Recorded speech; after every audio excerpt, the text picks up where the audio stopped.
और बस एक फॉर्मूला याद कर लेंगे। वो फॉर्मूला वेदों का, शास्त्रों का, पुराणों का। क्या फॉर्मूला?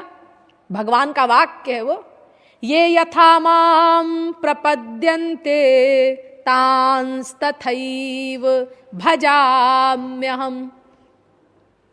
जो जीव जिस भाव से, जितनी मात्रा में मुझसे प्यार करता है, मैं भी उस जीव से उसी भाव से उतनी ही मात्रा में प्यार करता हूं। चैलेंज के साथ, अकाट्य लॉ है मेरा।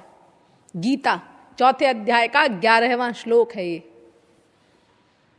ये जीवों के लिए एक बहुत बड़ी रामबाण औषधि है। ये भगवान का अकाट्य लॉ है।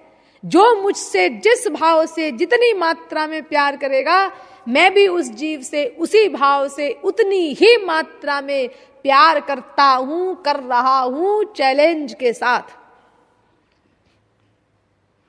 तो जब भगवान का ये लॉ है, तो फिर हमें चिंता क्यों?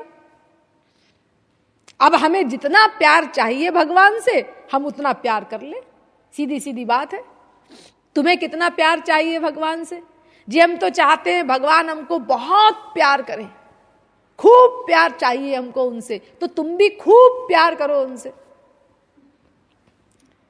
लेकिन जी हम तो खूब प्यार नहीं करते, तो जब तुम खूब प्यार नहीं करोगे तो वो भी खूब प्यार नहीं करेंगे। भाई ऐसा कैसे होगा कि तुम तो प्यार करो थोड़ा सा और चाहो कि तुमको ढेर सारा प्यार मिले? अरे वैसे प्यार में तो बदला होता ही नहीं है। प्यार तो इसे कहते हैं कि वो प्यार करे न करे, हम उनसे प्यार करते जाएं। ये वास्तविक प्रेम है। लेकिन अगर तुम व्यापारी प्रेम भी करते हो, तो भी कम से कम इतना ध्यान तो रखो कि तुमने दिया तो है 10 रुपया और तुम साड़ी चाहते हो 1000 रुपए की, तो ये कैसे मिलेगी जी? अरे अगर तुमको 1000 रुपए की साड़ी चाहिए तो 1000 रुपया तो दो, तब तो साड़ी मिलेगी तुमको। साड़ी मिल जाएगी तुमको, उसमें कोई प्रॉब्लम नहीं है। लेकिन साड़ी जितने की है, कम से कम उतनी कीमत तो दो तुम, अगर तुम व्यापारी बुद्धि भी रखते हो तो। फिर कोई भी साड़ी ले ले। दुकानदार कहता है भाई हमारे लिए ऐसी कोई वो नहीं है हमारी शर्त कि हाँ हम जो है वो भंगी को नहीं देंगे, चमार को नहीं देंगे। अरे कोई हो वो साड़ी ले जाए, जो भी साड़ी का मूल्य दे दे, जितने की साड़ी है उतने रुपए हमको दे दे और साड़ी ले जाए हमसे। फिर वो चाहे ब्राह्मण हो और चाहे वो भंगी हो, वो चाहे विद्वान हो चाहे वो मूर्ख हो, चाहे वो सुंदर हो चाहे वो कुरूप हो, चाहे वो प्राइम मिनिस्टर हो चाहे वो चौकीदार हो, कोई हो, हमको साड़ी देने में कोई ऑब्जेक्शन नहीं। लेकिन साड़ी का मूल्य जो है वो अपना दे दो तुम। ऐसा नहीं लिखा साड़ी पे कि अमुक व्यक्ति को नहीं दी जाएगी, जो चाहे ले ले उसको, लेकिन जितने की साड़ी है उतना रुपया दे पहले। तो देखिए, अगर हम भगवान से इस भाव को लेकर के चलते हैं, शरणागति करते हैं भगवान की कि वे ही मेरे हैं, तो हमारी शरणागति में कभी कोई गड़बड़ नहीं होगी। हमारा प्यार बढ़ता जाएगा, शरणागति बढ़ती जाएगी। क्योंकि जब ये भगवान का अकाट्य लॉ है और हमारे दिमाग में ये परिपक्व हो गया लॉ कि भाई जितना प्यार हम करेंगे उतना प्यार वो करेंगे, ये हमारा सिद्धांत खोपड़ी में हमने बैठा लिया, परिपक्व हो गया। तो जब परिपक्व हो गया ये सिद्धांत, तो अब कोई उधेड़ बुन में हम पड़ेंगे ही नहीं। अब हम कोई चिंता कभी होगी ही नहीं कि भगवान हमसे प्यार करते हैं कि नहीं करते, उनकी हम पर कृपा है कि नहीं है। अरे अपना अंतःकरण झांक लो, तुम्हारी उनके प्रति शरणागति कितनी है, तुम्हारा उनसे प्यार कितना है, बस उतना ही उनका भी तुम्हारे साथ है। बिल्कुल सीधा सीधा हिसाब किताब है। तो अब इस चिंता में कोई पड़ेगा ही नहीं जीव, अगर ये सिद्धांत उसकी समझ में आ जाएगा, दृढ़ हो जाएगा तो। हाँ, क्योंकि देखो संसार में तो हम लोग जो इंक्वायरी करते हैं, वो हमसे प्यार करता है कि नहीं करता, करता है तो कितना करता है, ये सब करते हैं ना। करता तो है लेकिन कितना करता है, इस चिंता में ग्रस्त रहते हैं, ये इंक्वायरी करने की कोशिश करते हैं। तो हम इसीलिए करते हैं कि भाई संसार में हम जिससे प्यार कर रहे हैं वो सांसारिक व्यक्ति, वो सर्वज्ञ नहीं है, वो अंतर्यामी नहीं है, वो अल्पज्ञ है। तो उसको कल को कोई बहका दे हमारे खिलाफ, बरगला दे, तो उसका प्यार हमसे खत्म हो सकता है, वो उसकी बातों में आ सकता है। इसीलिए हम इंक्वायरी करते हैं। लेकिन भगवान के लिए तो ये संभावना भी नहीं, क्योंकि भगवान कौन है? भगवान सर्वज्ञ है, भगवान सर्वांतर्यामी है। यह सर्वज्ञ सर्वविद्यस्य ज्ञानमयं तपः, मुंडकोपनिषद पहले मुंडक के पहले खंड का 9वां मंत्र। भगवान सर्वज्ञ हैं। विष्णु जो सुरहित नर तनुधारी, सो सर्वज्ञ जथा त्रिपुरारी। सुमिरत जाहि मिटई अज्ञाना, सो सर्वज्ञ राम भगवाना। वो सर्वज्ञ हैं। तो जब वो सर्वज्ञ हैं तो वो जानते हैं कि हमारा उनसे कितना प्यार है, इसीलिए वो किसी के बहकाने के चक्कर में आएंगे ही नहीं, क्योंकि वो सर्वज्ञ हैं। उनको कोई पट्टी कैसे पढ़ा सकता है? और फिर दूसरी बात, निरंतर हमारे अंतःकरण में ही बैठे हुए हैं। जिस अंतःकरण से हम शरणागति कर रहे हैं, जिस अंतःकरण से हम समर्पण कर रहे हैं उनके प्रति, जिस अंतःकरण में हम प्यार बढ़ा रहे हैं उनके प्रति, उसी अंतःकरण में स्वयं बैठे हुए हैं वो हमारे प्रेमास्पद, और सब कुछ नोट कर रहे हैं। एको देवः सर्वभूतेषु गूढ़ः सर्वव्यापी सर्वभूतान्तरात्मा कर्माध्यक्षः सर्वलोकाधिवासः साक्षी चेता केवलो निर्गुणश्च। श्वेताश्वतरोपनिषद छठे अध्याय का 11वां मंत्र। स्वयं बैठ करके हमारे हर क्षण के हर विचार के साक्षी हैं वो। द्वा सुपर्णा सयुजा सखाया समानं वृक्षं परिखस्व जाते तयोरन्यः पिप्पलं स्वाद्वत्य नश्नन्नन्यो अभिचाकशीति। श्वेताश्वतरोपनिषद चौथे अध्याय का 6वां मंत्र। समाने वृक्षे पुरुखो निमग्नो निशया शोचति मुह्यमानः जुष्टं यदा पश्यत्यन्यमीशमस्य महिमानमिति वीतशोकः। श्वेताश्वतरोपनिषद चौथे अध्याय का 7वां मंत्र। सुपर्णावेतौ सादृशौ सखायौ यदृच्छयैतौ कृतनीडौ च वृक्षे एकस्तयोः खादति पिप्पलान् मन्यो निरन्नोऽपि वलेन भूयान्। भागवत 11वें स्कंद के 11वें अध्याय का 6वां श्लोक। निरंतर हमारे अंतःकरण में बैठे हैं, हमारे साथ। हम नहीं जानते, इस पोजीशन में है ये जीव और ये भगवान।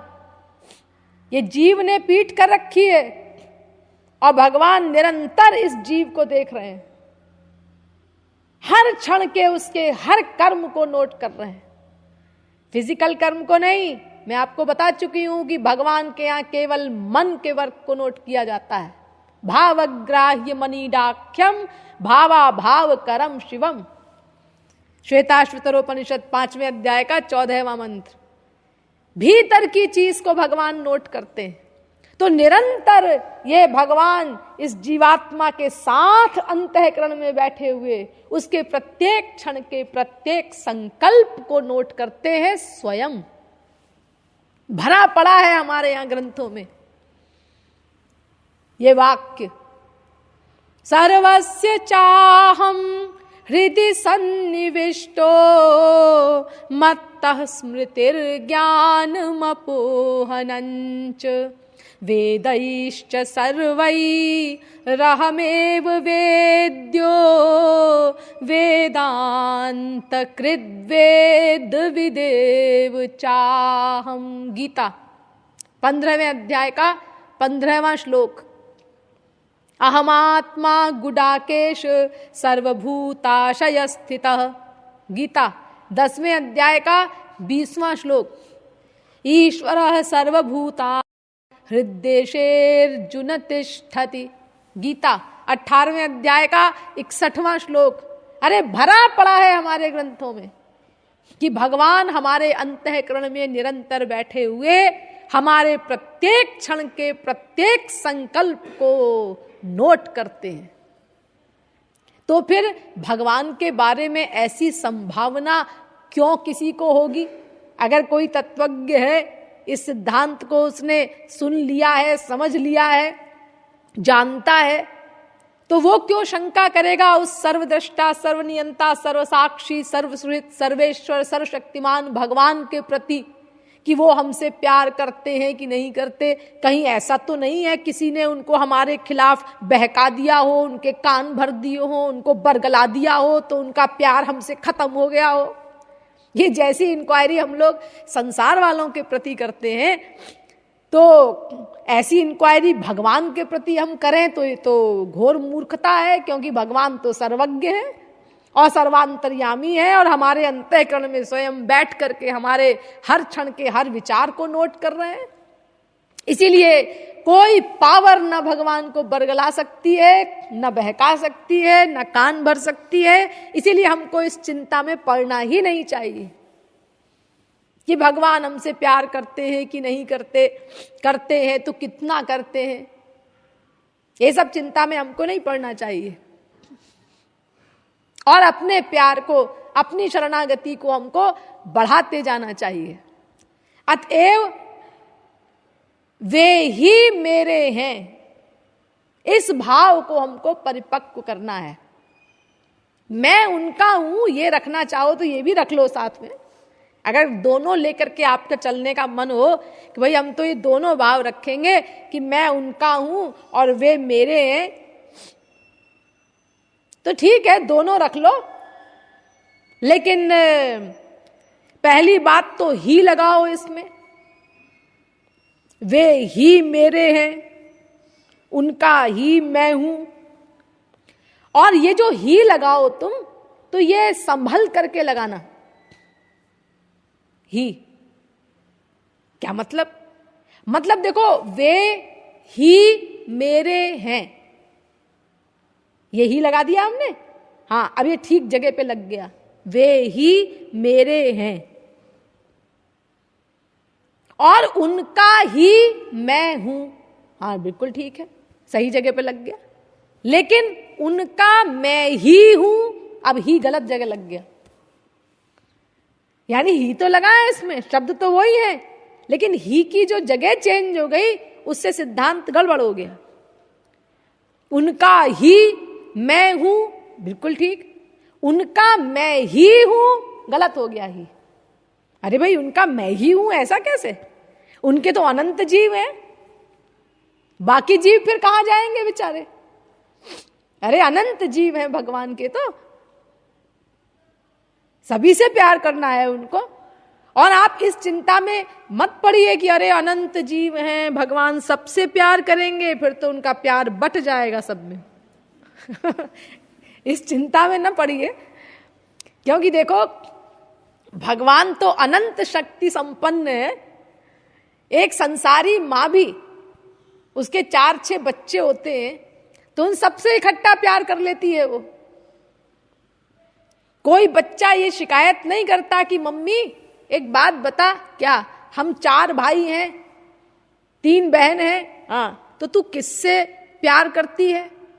किससे प्यार करती हूँ? अरे बेटा मैं सबसे प्यार करती हूँ। मम्मी ऐसा कैसे होगा, एक से प्यार करती होगी। ऐसी शिकायत कोई बच्चा नहीं करता। और अगर करे कभी क्वेश्चन, तो माँ समझा देगी कि देख बेटा, ये हाथ में 5 उंगली है ना, हाँ, तो देखिए, किसी भी उंगली को दबाओ दर्द होगा, किसी भी उंगली में सुई चुभो तो दर्द होगा ना। हाँ, जब हम साफ करते हैं, नहाते हैं, तो 5 उंगलियों को साफ किया जाता है ना। हाँ, 5 उंगलियों को साफ किया जाता है, इसका मतलब 5 से प्यार है। हाँ, 5 से प्यार है। तो ऐसे ही तुम सब भाई बहनों से मुझे प्यार है। तो जब ये दुनियादारी की कूड़ा कबाड़ा माँ भी 8-10 बच्चों से इकट्ठा प्यार कर लेती है, तो फिर भगवान जो अनंत शक्ति संपन्न है, उन भगवान के लिए क्या प्रॉब्लम है? अरे वो तो योग मायाधीश हैं, वो तो अनंत रूप भी धारण कर सकते हैं। वहां हम ऐसी शंका क्यों करें? इसीलिए हमको ऐसी चिंता में नहीं पड़ना है कि भगवान हमसे प्यार करते हैं कि नहीं करते। अपनी शरणागति बढ़ाते जाना है, और कभी बुद्धि खराब हो तो वो फॉर्मूला हमको याद रखना है जो मैंने आपको गीता का सिद्धांत बताया, ये यथा माम प्रपद्यन्ते तांस तथैव भजाम्यहम्। जो जीव जिस भाव से, जितनी मात्रा में मेरे शरणागत होता है, मैं उस जीव को उसी भाव से उतनी ही मात्रा में प्यार करता हूं, उस पर कृपा करता हूं। इसीलिए हमको ये चिंता नहीं करनी है, और ये भी नहीं सोचना है कि भगवान केवल हमसे ही प्यार करें, ये भी नहीं सोचना है।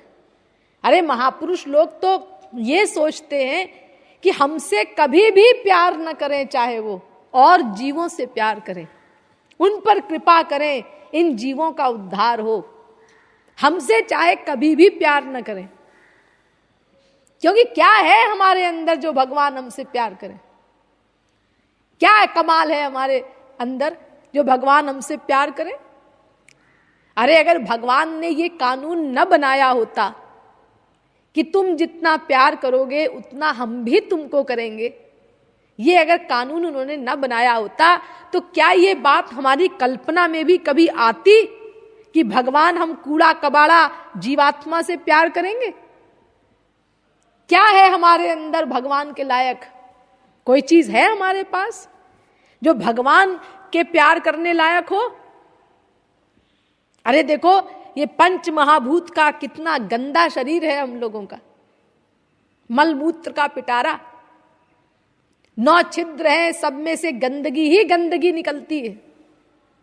गर्मियों के दिनों में एक एक रोम से बदबूदार पसीना निकलता है, इतना गंदा शरीर है हमारा। तो क्या ये भगवान के प्यार करने लायक है? कहां भगवान और कहां हम?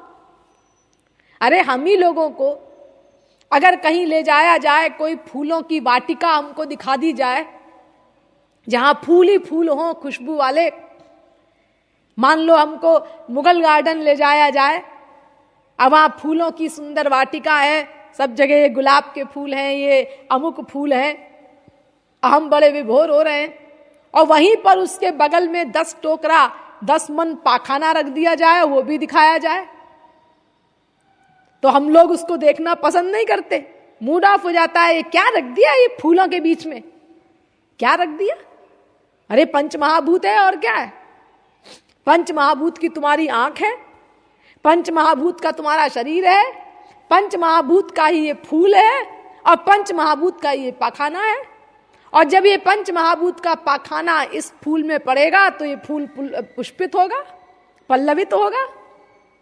लेकिन देखो, खुद हम कूड़ा कबाड़ा होते हुए, गंदा शरीर हमारा है, मलमूत्र का पिटारा, तो भी हम उस गंदी चीज को देखना पसंद नहीं करते, जबकि हम भी उसी क्लास के हैं। पंच महाभूत का ही सब सामान वो भी है, और पंच महाभूत का ही हमारा देह है। तो फिर सोचो, इस गंदे शरीर को भगवान देखे, दिव्य चिन्मय भगवान, उनके देखने लायक है ये शरीर, कि वो हमारी ओर देखें, हमसे प्यार करें?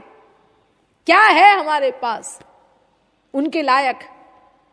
शरीर तो मैंने बताया ही कितना गंदा है हमारा, मन वो तो और गंदा है, अनंतानंत जन्मों के पापों से युक्त, गंदगी से भरा हुआ, इतना गंदा मन है हमारा कि हम भगवान और गुरु के सामने बैठ करके भी गंदी गंदी बातें सोच जाते हैं। इतना गंदा मन है। मंदिर में खड़े हैं, भगवान के आगे दर्शन करने गए, हाथ जुड़े हैं, आंखें अपना भगवान की ओर हैं, लेकिन ध्यान कहाँ है? ये लड़की जो खड़ी है बड़ी सुंदर है, ये गंदा चिंतन हो रहा है भगवान के आगे खड़े होकर के। गुरु के सामने बैठे हैं हम, गुरु अंतर्यामी है, ये हजारों बार लाखों बार अनुभव कर चुके हैं हम प्रैक्टिकल, फिर भी हमारे अंदर गंदे विचार आ जाते हैं। इतना गंदा मन है हमारा। अब बुद्धि वो तो और माशाअल्लाह है, वो तो और लाजवाब। अनंत अनंत जन्म हो गए और अहंकार तो इतना कि हम डीलिट हैं, हम पीएचडी हैं, हम एमए हैं, हम इतने योग्य हैं, लेकिन अभी तक ये नहीं डिसाइड कर सके हम कि हम देह हैं कि हम आत्मा हैं। अपने आप को नहीं जान सके हम। अनंत जन्म हो गए और अहंकार है कि हम ये हैं और हम वो हैं और हम आईएएस में आए हैं। अरे तुम खोपड़ा एस में आए हो, लेकिन तुमको इतनी भी अकल नहीं है कि तुम हो कौन। अपने आप को तुम जानते तक नहीं और अहंकार इतना करते हो। नहीं जी, मैं जानता कैसे नहीं, मैं तो जानता हूं कि मैं कौन हूं। अच्छा, जानते हो तुम अपने आप को? जरा बताओ तुम कौन हो। जी मैं कलेक्टर हूं। ये तो पोस्ट है तुम्हारी। अपने बारे में बताओ, तुम कौन हो? हम तो तुम्हारे बारे में पूछ रहे हैं। अच्छा जी, मेरा नाम रमेश शुक्ला है। नाम किसने पूछा आपका? आप अपने बारे में बताइए ना। तो मैं अपने बारे में, तो फिर मैं आदमी हूं और क्या हूं? आदमी? अरे ये तो आपके शरीर का नाम है, बॉडी का नाम है आदमी। आपकी बॉडी तो मैं देख रही हूं। मैं तो पूछ रही हूं आप कौन है, अपने बारे में बताइए ना। आपकी बॉडी तो यहीं रह जाती है, आप चले जाते हैं संसार से, तो जाने वाला कौन है? जी, यानी आप अपने आप को नहीं जानते। हाँ जी, इसके आगे तो हमको नॉलेज नहीं है। तो इसका मतलब आप जब अपने आप को नहीं जानते तो आप पागल हैं और अहंकार करते हैं कि मैं आईएएस हूं, मैं कलेक्टर हूं, मैं ये हूं, मैं वो हूं। अपने आप को जानते तक नहीं आप। और जो अपने आप को नहीं जानता उसको पागल कहते हैं। वो पागल जो है, जो अपने को ना पहचाने न जाने, उसको संसार में आप पागल कहते हैं ना। हाँ, कहते तो हैं। तो वो पागल कहाँ रहता है? उसको पागल खाने में बंद कर दिया जाता है। गवर्नमेंट अपने पैसे से उसको पागल खाने में बंद कर देती है, खुद खर्चा करती है कि इसका बाहर रहना खतरनाक है, पब्लिक की हानि होगी। लेकिन जी, अगर हम भी पागल हैं तो फिर हमको भी तो पागल खाने में रहना चाहिए। तो पागल खाने में तो हो ही हो तुम। पागल खाने के बाहर कहाँ हो? कहाँ हूं पागल खाने में? ये जो 84 लाख योनियां है ना, ये भगवान का पागल खाना ही है। वो गवर्नमेंट दिखाई नहीं देती, लेकिन जो जिस योग्य है उसको उस जेल में रख दिया गया है। लेकिन जी, मैं तो नहीं मानता कि मैं पागल हूं। आप कहती हैं हम तो नहीं मानते कि हम पागल हैं। अरे तो पागल खाने वाला पागल कहाँ मानता है कि वो पागल है? चले जाओ जरा पागल खाना, वहां किसी पागल से कहो ए पागल हो तुम, वो बिल्कुल नहीं मानेगा। वो कहेगा तू पागल है। वो ऐसा बोलेगा। तो पागल अपने को पागल कहाँ मानता है? अगर पागल अपने को पागल मान ले तो फिर उसका पागलपन ही समाप्त हो जाए। पागल रह कहाँ जाए फिर वो? जाने ते छी जही कछु पापी।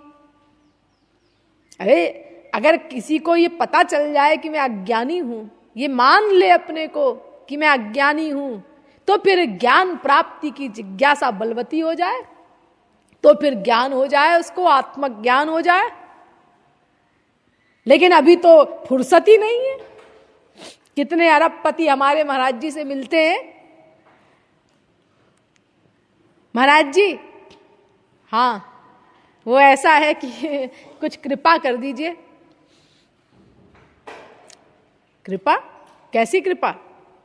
अरे मतलब कुछ उधर की कृपा, वो चीज मिल जाए कुछ हमको स्पिरिचुअल। तो महाराज जी कहते हैं कि समय दो फिर उसके लिए, कुछ समय तो दो जी। तो फुर्सत तो हमारे पास बिल्कुल नहीं है, मरने की भी फुर्सत नहीं है।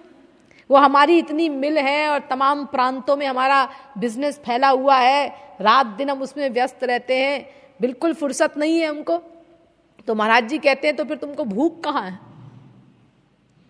अगर तुमको यही विश्वास है कि इसी से तुमको आनंद मिल जाएगा, परमानंद मिल जाएगा, मिलों का चक्कर काटने से और ये बिजनेस बढ़ाने से, तो मेरे पास क्या करने आए हो तुम?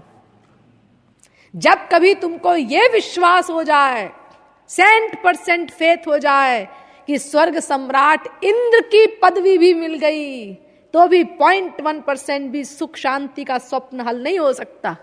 जब कभी ये विश्वास हो जाए, 100% दिमाग में बैठ जाए, तब हमारे पास आना। तुम सोचते हो महात्माओं के पास कोई जादू की छड़ी है कि वो घुमा देंगे और स्पिरिचुअल हैप्पीनेस मिल जाएगी?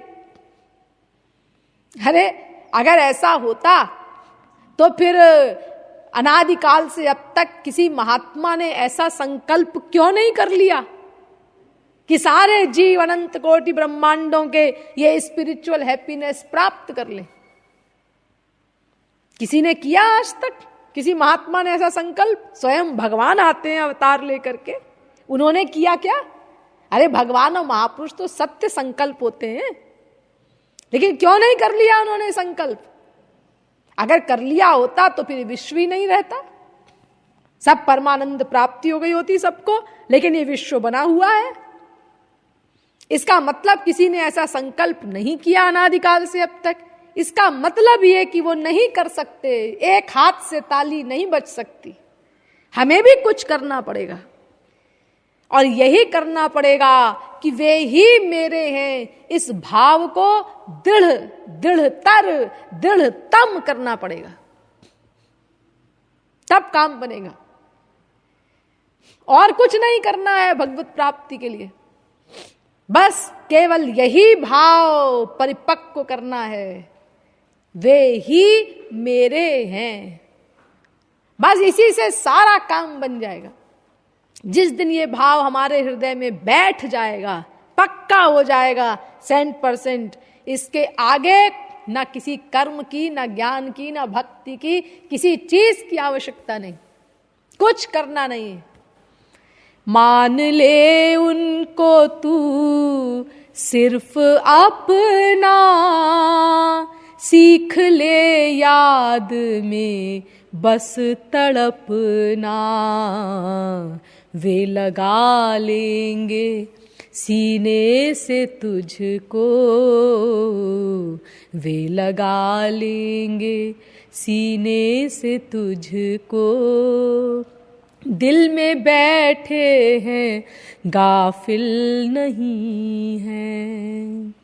बस जीव का कर्तव्य तो केवल इतना ही है कि उनको अपना मान ले, और बस जब अपना मान लेगा वे ही मेरे हैं, तो उनकी याद में तड़पन अपने आप होगी, उनसे मिलन की छटपटाहट अपने आप होगी, और वो छटपटाहट हुई कि अंतःकरण शुद्ध हुआ।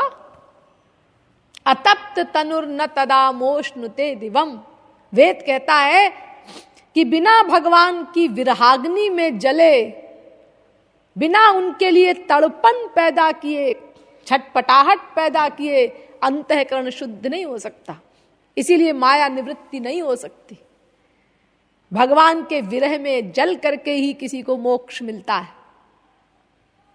तो हमें ये भावना बढ़ानी है कि वे ही मेरे हैं, और बढ़ाते बढ़ाते कहां पहुंचना है हमको? युगायितम निमेषेण चक्षुषा प्रावृषायितम, शून्यायितम जगत सर्वम गोविंद विरहेण में, यहां पहुंचना होगा हमको। 9 लक्षण होते हैं प्रेम के बढ़ने पर। शरणागति जब हमारी बढ़ती है, प्रेम बढ़ता है, तो उसके 9 लक्षण होते हैं।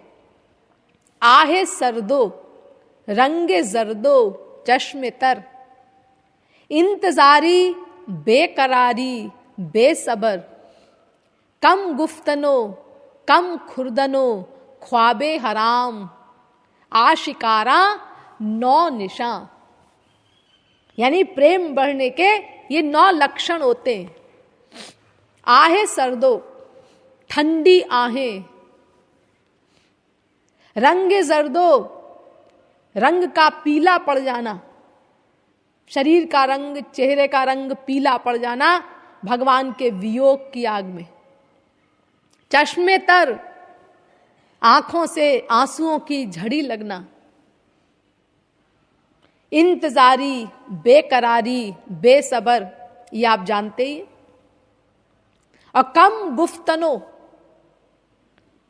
कम बोलना। हम लोगों को हर साल इतना समझाया जाता है साधना कैंप में कि मौन नियम का पालन करो, केवल भगवत विषय ही तुम्हारे कान में पड़े, केवल भगवत विषय ही, भगवन नाम गुण लीला ही गाओ यहां साधना में बैठकर, ताकि जल्दी प्रगति हो, केवल सही सही चीज अंतःकरण में जाए, कोई संसार का शब्द न जाए। इसीलिए मौन का पालन का नियम बनाया गया है कि जब हम यहां से जाएं तो खूब कमाई करके लेके जाएं। नहीं तो अगर बातें करोगे तो फिर एक बात तो गुरु की होगी और 4 बात संसार की होंगी। भगवत चर्चा कितनी देर करोगे? वो ऐसा है, वो ऐसी है, तुम्हारी बहू का क्या हो रहा है, वो तुम्हारे बेटे का क्या हाल चाल है। और फिर जो तुम बात करोगे उसका चिंतन होगा। पहले चिंतन किया, फिर उसको बोला, या दूसरे की बात तुमने सुनी, वो तुम्हारे भीतर गई, उसका भी चिंतन हुआ। उसमें किसी ने कुछ कह दिया तो वो अशांति हो गई, गड़बड़ी पैदा हो गई अंतःकरण में। यानी जो साधना करने आए हो इसका उल्टा ही परिणाम होगा। इसीलिए यहां मौन का नियम बनाया गया है कि सब लोग मौन नियम का पालन करें। और यहां जो संकीर्तन आदि होता है उसको गाओ खूब, वहां मौन नहीं रखना है। लेकिन संसार की चर्चा आपस में मत करो, बात मत करो आपस में, ताकि जब कोई बात ही नहीं करेगा तो किसी की संसारी बात भी हमको सुनने को नहीं मिलेगी, तो संसार का चिंतन भी नहीं होगा। लेकिन इतना समझाने के बाद भी हम लोग बिना बोले नहीं रह पाते, इतना दुखी भी होते हैं श्री महाराज जी, लेकिन फिर भी मौन नियम का पालन नहीं कर पाते। हम बिना बोले नहीं रह सकते, क्योंकि हमारा प्रेम नहीं है अभी गुरु और भगवान से। अगर प्रेम बढ़ जाए तब तो हमें भार लगेगा, खुद बोलना क्या, दूसरे का सुनना भी। कोई हमसे अगर बोलेगा तो बाण सरीखा लगेगा हमको, बड़ा कड़वा लगेगा, वो चुभेगा हमको। अरे भाई यहां कुछ मत बोलो, यहां साधना करने आए हो, यहां राधे राधे बोलो, क्या फालतू की बातें यहां पर लेके बैठे हो। यानी वो सहन नहीं होगा हमसे जब हमारा प्रेम बढ़ जाएगा भगवान से। अभी प्रेम नहीं है ना, बहुत नीची लिमिट का है, इसीलिए हमको बोले बिना चैन नहीं आता। तो कम खुर्दनो, कम गुफ्तनो, बहुत कम बोलना, ये प्रेम का लक्षण है। और कम खुर्दनो, खाने में भी रुचि ना रहे। और हम लोगों का क्या हाल है? यहां श्री महाराज जी जानबूझ करके बिल्कुल सात्विक आहार बनवाते हैं, क्योंकि यहां आप लोग तपस्या करने के लिए आए हैं, साधना करने के लिए आए हैं, स्पिरिचुअल प्रॉपर्टी कमाने के लिए आए हैं। इसलिए जानबूझ करके उनका आदेश है कि ऐसा भोजन न बने जो मन को चंचल करे और फिर भगवान में मन लगाने में परेशानी हो, क्योंकि हमारे महाराज जी के यहाँ तो मन ही प्रमुख है। यह आप लोगों को लाखों करोड़ों बार उन्होंने समझाया है कि ईश्वरीय कार्य मन को ही करना है। रूप ध्यान करते हुए कीर्तन करो, भगवान के मिलन की व्याकुलता पैदा करो, मन से ही साधना करनी है। तो उस मन को ठीक ठीक रखना होगा। मैंने आपको बताया था कि आहार का प्रभाव पड़ता है मन के ऊपर। तो अगर हम सात्विक आहार खाएंगे तो हमारा मन सात्विक बनेगा, तो फिर हमें आसानी हो जाएगी भगवान में मन लगाने में। इसीलिए यहां पर सात्विक आहार दिया जाता है जो आपकी साधना में सहायक हो। लेकिन हमारी जबान नहीं मानती, और अपना कोई जा रहा है हमारे लिए ये चीज ले आना खाने की। तो देखो, हमें खाने पीने की भी इतनी बीमारी है क्योंकि प्रेम नहीं है हमारे अंदर भगवान से। जब प्रेम हो जाएगा तो खाने की रुचि भी समाप्त हो जाएगी। तो कम गुफ्तनो कम खुर्दनो ख्वाबे हराम, और नींद भी ना आए प्रेम बढ़ने पर। यहां 10 बजे तक साधना होती है। अगर श्री महाराज जी किसी दिन कह दें भाई 9 बजे आज सब लोग सो जाओ, अरे बड़ा अच्छा हो गया, बड़े दयालु है महाराज जी, 9 बजे छुट्टी दे दी, खुशी होती है ना। ऐसे इने गिने जीव होंगे जो ये सोचेंगे अरे क्या 1 घंटे पहले आज छुट्टी कर दी, 1 घंटे और लाभ मिलता भगवान का, उनके नाम गुण लीलादि गाते साधना करते प्रोग्रेस होती हमारी। लेकिन अब क्या है, 1 घंटे पहले छुट्टी कर दी, ठीक है अब गुरु आज्ञा है, कोई बात नहीं, हम लेटे लेटे चिंतन करेंगे, हम 1 घंटा अपना पूरा करेंगे, 10 बजे तक हम अपना रूप ध्यान करेंगे भगवान का। ऐसे ही ऐसे भाग्यशाली लोग इने गिने हैं। अधिकतर तो सब ऐसे ही हैं, बड़ा अच्छा हुआ छुट्टी हो गई आज 9 बजे से ही। तो देखो ये 9 लक्षण हैं प्रेम के बढ़ने के। आहे सर्दो रंग जर्दो चश्मे तर, इंतजारी बेकरारी बेसबर, कम गुफ्तनो कम खुर्दनो ख्वाबे हराम, आशिकारा 9 निशा।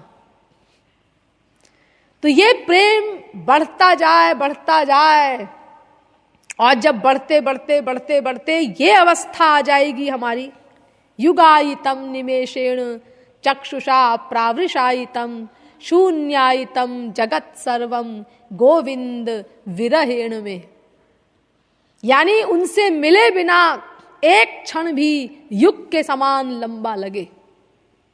ऐसी अवस्था पर जब हम पहुंच जाएंगे तब हमको श्री महाराज जी के ये शब्द जो मैं बोल रही हूं उन्हीं के शब्द हैं, तब ये एक एक शब्द याद आएगा कि हाँ बात तो बिल्कुल ठीक है।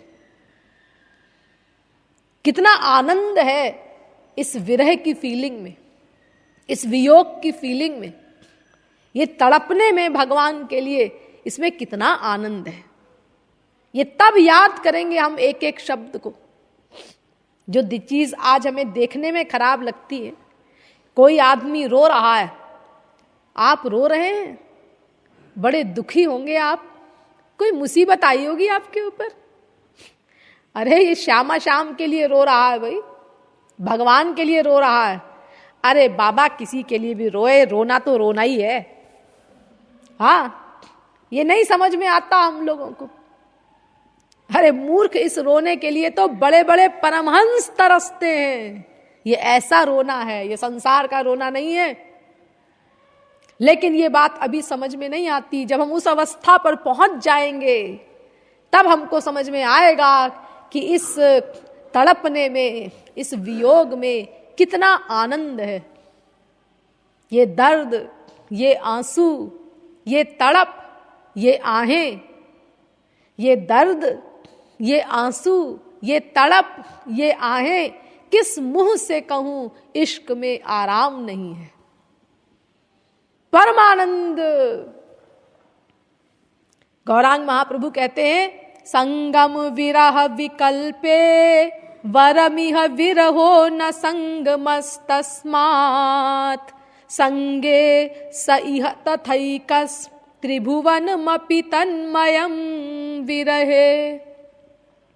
यानी भगवान के संयोग में और वियोग में श्याम सुंदर मिल रहे हैं, उनका आलिंगन मिल रहा है, दर्शन मिल रहे हैं, इसका जो आनंद है वो छोटा है। और जो विरह का आनंद है, भगवान के वियोग में जो तड़पन होती है, ये वियोग का जो आनंद है ये बहुत बड़ा है। संयोग और वियोग, इन दोनों में वियोग श्रेष्ठ है, क्योंकि संयोग में तो प्रियतम एक ही स्थान पर दिखाई देता है और विरह में तो सर्वत्र उसकी फीलिंग होती है।